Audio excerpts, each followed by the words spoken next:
We take a look at what some of the newspapers are saying this morning, and we begin with Nigeria's Vanguard newspaper. As you can see on the headline, Abubakar Shekau, that is the leader of Boko Haram, is in a terrible state of health. This is according to the military, which says this is actually good news since he does not constitute a threat to its ongoing fight against the insurgents. It described Shekau as a spent horse waiting for his Waterloo.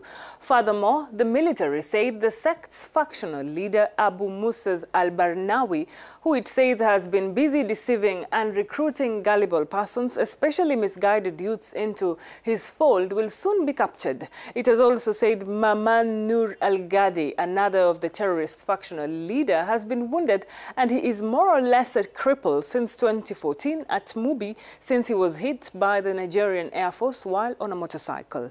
The Nigerian military believes these are good signs in the fight against the Boko Haram terrorists. Times of Zambia is informing us that a cholera curfew has been imposed in Kanyama. This follows the high number of cholera deaths in Kanyama township. Vaccination of the disease is set to begin tomorrow, that is the January the 10th, in Zambia's capital Lusaka, in the cholera epicenters in Chipata and Kanyama.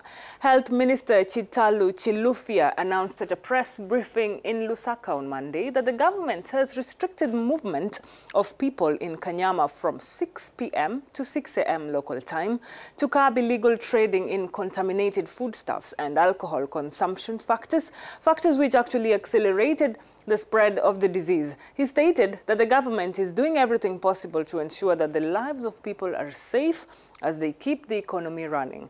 Zambia has been recording high cases of cholera since last week, with 108 new cases recorded on Monday, bringing the accumulative number to 2,600.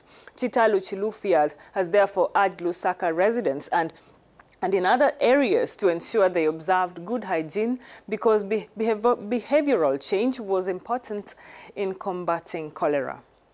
And finally, the South African is talking about H&M's misguided advert, which featured a young black child and a controversial slogan on Monday in its online store. It showed the black child model wearing a hooded sweatshirt that said "coolest monkey in the jungle."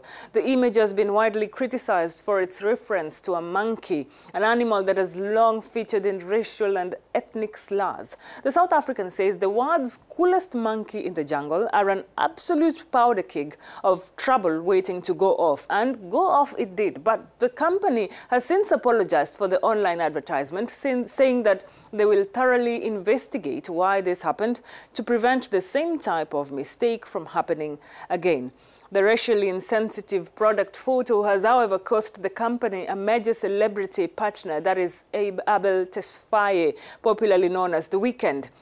He has said he will no longer work with the company following the advert. This situation reminds us of an advertisement by Dove a few months ago when it showed a female of African-American descent using Dove and then becoming white.